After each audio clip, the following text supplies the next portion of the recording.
Good morning on day 3.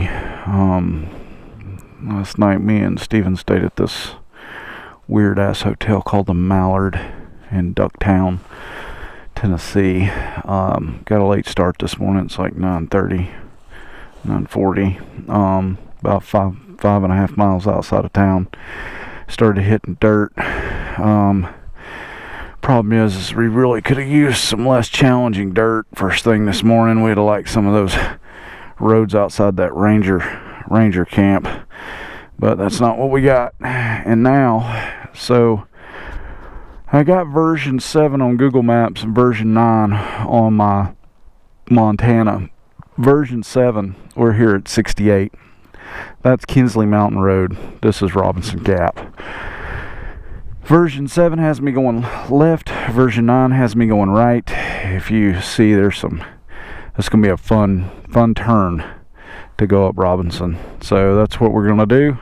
We're going to follow version number 9 because it's easier to follow. And we're going to hope that we don't run into the same problem we had yesterday with a bridge out. Oh, and I've leaned my bike way the hell over.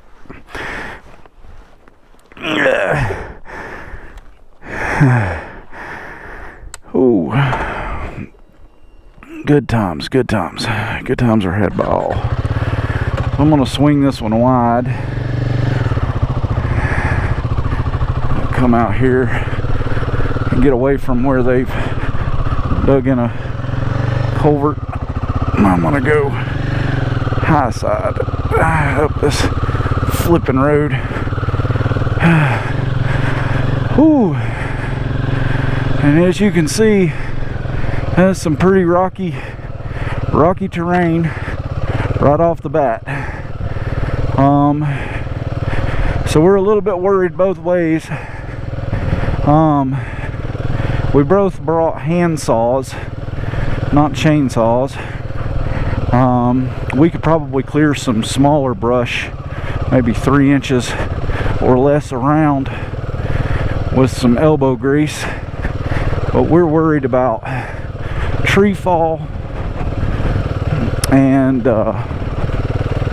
we're worried about another bridge being out, because as you'll see, or as you'll remember from the video, because I'll have uploaded these in chronological order, yesterday our efforts at getting to Ducktown the traditional way were spoiled by a bridge that was out, and our teamwork but ultimately unsuccessful attempt.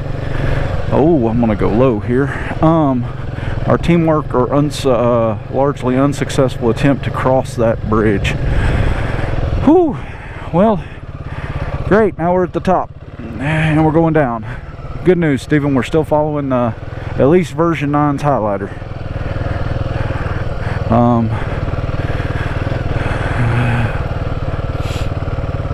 And so I do need to, I forgot last night to update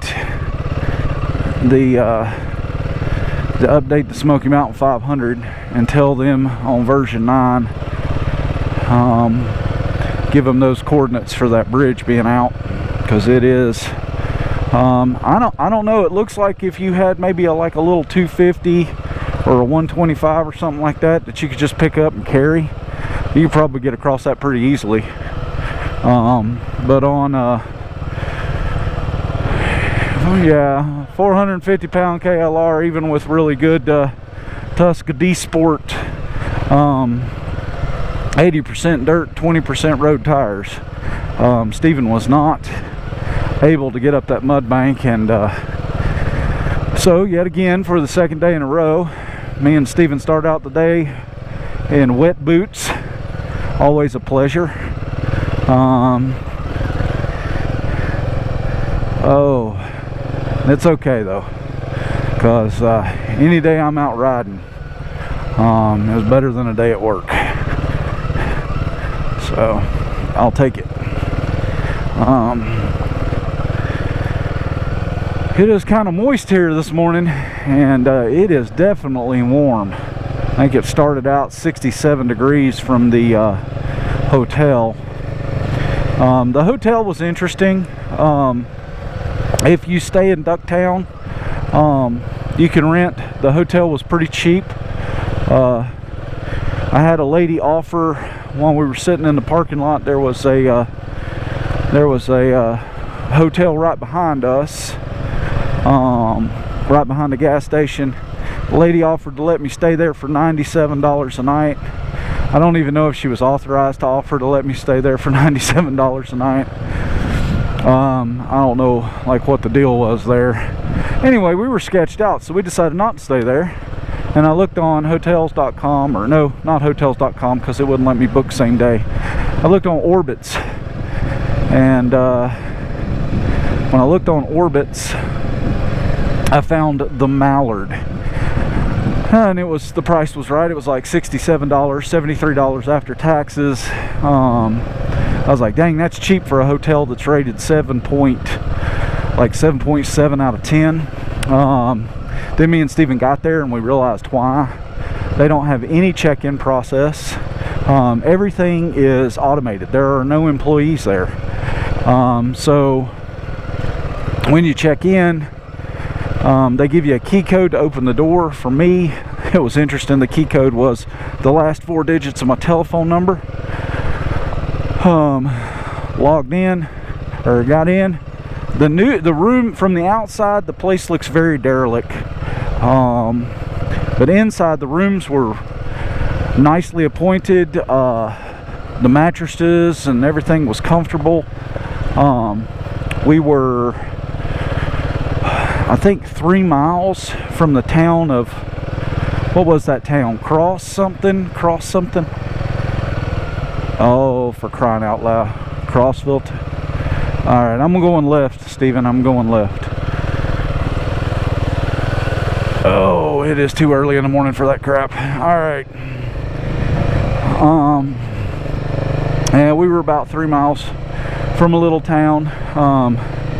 We were actually in a place called Ducktown, but that place didn't really have anything. It looked like they rolled up the streets at 6 o'clock. So we went down to the Crossville or whatever it's called, and we went to eat at the little Mexican restaurant. It was named after a pepper. Habaneros? Was it habaneros? Yeah, the food was pretty decent, reasonably priced. Then basically the only thing open after that was a restaurant called the Waterfront. I think me and Steven would agree. You can go to the Waterfront because you want to stay out till 10 o'clock. But don't go there for the food. They got a bar. It's right on the river. Their location's nice, but it's not, you know, $12 for an order of Pop-Tarts, or not Pop-Tarts, tater tots. Nice. It's a nice location, but it's not that nice. Yeah, anyway, you're all caught up. This morning we got up, we were expecting rain. We've been blessed. It has rained some on this trip. I've missed shooting some footage because of the rain, but thus far it's been kind of minimal, like little petering rain. It's not really anything that you have to be like super concerned about. No drenching rains. I'm still following the marker. All right. Well, the road is getting a little less technical, Steven. And we're going, are we going this way? We're going this way. All right. All right. So, yeah. Here in a minute, I want to stop and cut the feed, because of course as soon as you start recording the road gets less technical. That's just how it goes. Make sure that when you run the Smoky Mountain 500 you bring a camera with you, so that when the road starts getting too technical you can pull out your camera and start recording. One of the things that I noticed, you know, with that footage we have from us on the TAT, one of the things that I noticed is we don't have any commentary. You can't hear us talk. At least now I can hear us well, you can hear me, you can't hear you. It'd be cool if we'd be able to like run cameras side by side, like you get a chin mount and I get a chin mount, and I sync up the footage. Then you could hear both sides of this conversation. Steven making fun of me when I make a mistake, me making fun of Steven when he makes a mistake, me making fun of Steven because he doesn't have a 6th gear and I have a 6th gear. Oh, that's beautiful over there. Oh, what is this? What do we have here?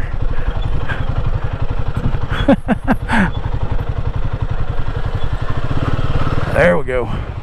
Ooh, I can't believe I did that sitting down.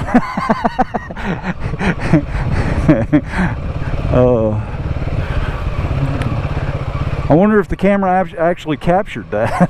Or if it just like, oh no, this looks too technical, I better shut off. Of course, how technical it was, it could have been if I was sitting down for it, you know. Ooh, these leaves, man. These leaves make stuff that shouldn't be technical. Look at that hides crap. We got another puddle coming up, Steven. I'm gonna go to the left on it. I'm not trying to pull another stunt like I did yesterday where I went up over my saddlebags. That was crazy. If I hadn't hit that so fast, if I hadn't hit that puddle so fast, it would have been, and I think it jarred my arms. I hit it so hard and so fast. I wonder if I've got footage of that. That'd be cool. I do think I was recording at the time.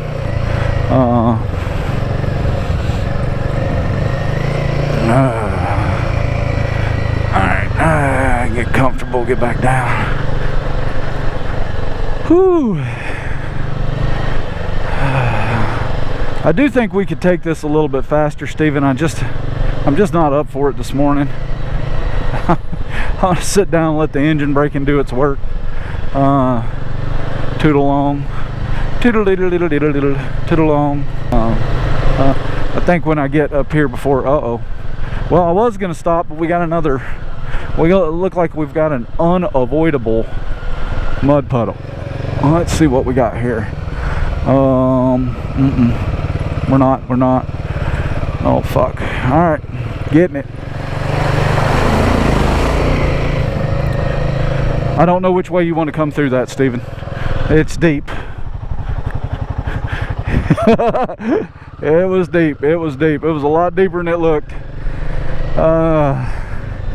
That's the problem with those unknown depth mud puddles, man. And next thing you know, you're stopped in the middle of that bitch. Ooh. It's like super ruts. Now you catch yourself getting stuck in that rut. Me and Steven got in one yesterday. We just couldn't, you know, you can be a hero, but what we did was we just let the bike sit in the rut, slowed down to first gear, put your feet on both sides of the rut, and just walk your bike out. Don't get too crazy technical, unless of course you got that skill. But if you ain't got that skill like me, just ride the rut, it'll be all right.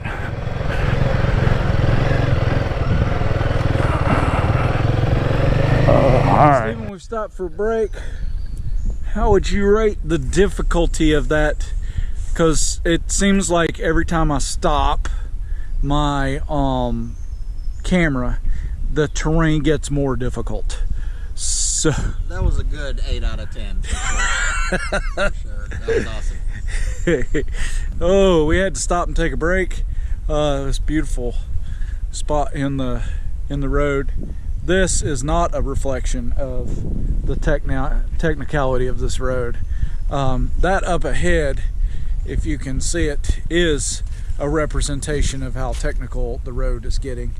We're about I don't know, about 25-30 miles in on a 100-mile day. We are hoping to make it to Tellico Plains tonight, right? Yeah. So fingers crossed it doesn't get any more technical than it has already been. Don't want to repeat of Charlie's Creek today because we are already soaking wet and our feet are already soaking wet. Well, we've managed to find our way to the abandoned concrete plant. Gonna take a minute here, not too long, because we want to make it to Telico Plains. Steven's looking forward to having lunch at the diner there. I'm gonna find a way in here. Check it out. Looks like there was oh, okay. Wonder if you could camp here, Steven.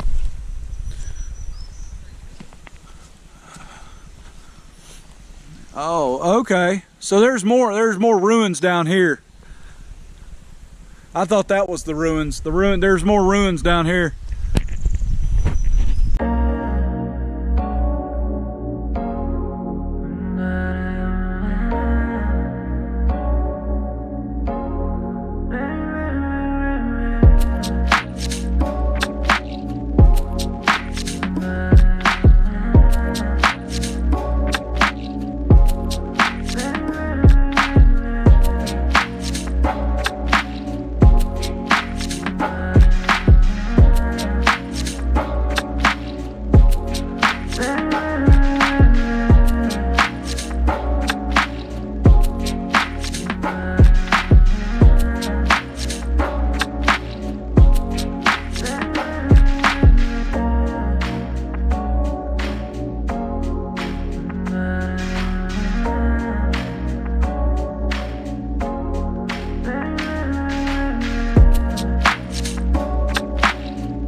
Well, folks, we are at the Telico Plains Lodge. Don't know where I left you off at, but it's like 5 o'clock in the afternoon. We got lost on the green portion of the Smoky Mountain 500. Just Hurricane Helene damage. I don't think the good folks on the Facebook page are just quite able to keep up with all the closings, tree falls, everything that is preventing people from being able to. So anyway, inevitable when you go on one of these kind of adventures, you reach a point at which you've got to backtrack or try to cross the river that you can't cross, which happened to us yesterday. So we backtracked. The Garmin, Montana, took us on what would be loosely referred to as a road.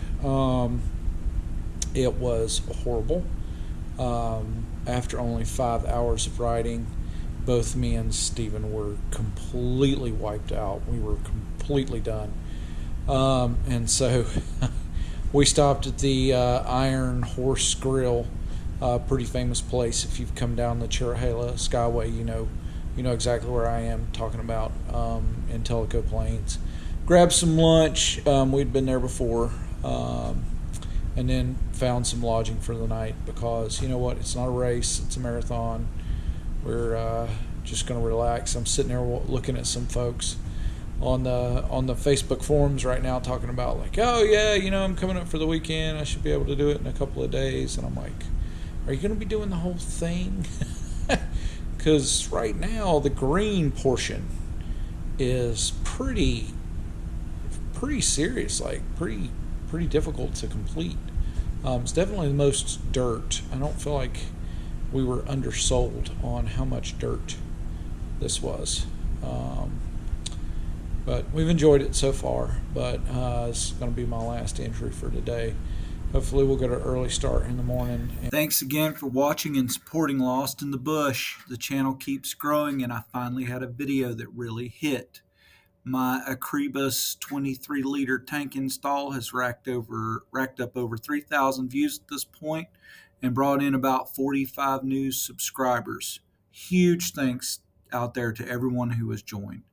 Before we wrap up, I want to take a quick shout out to the Lost in the Bush Facebook group. As of editing this video, we are up to 12 members, and it's only going to keep growing. This is where I'll be sharing extra content updates and even downloadable tracks as the community expands. Also, don't forget, on April 1st, probably right around when this video will be published on YouTube, Stephen and I will be setting out on the Smoky Mountain 500. We will be filming that ride, so stay tuned for those videos. If you haven't already, hop over to the Facebook and join the group. Let's build a place for adventure riders like us to share routes, tips, and stories from the road. Link is in the description. As I have said before, I'm very interested in growing this channel and my Facebook group. I want to assure you at this point that I am not monetized. And any opinions that I express are my own opinions. They are my genuine opinions, and nobody has paid me for them. I know that seems small, but a lot of times when somebody is being paid to review a product, I feel like I can't trust their opinion as much as somebody who paid money out of their own pocket. As I try to grow this channel, I would like to share with you that I do not have enough subscribers on my YouTube channel yet for YouTube to analyze my client profile so that I can better tailor my videos for you, my YouTube audience.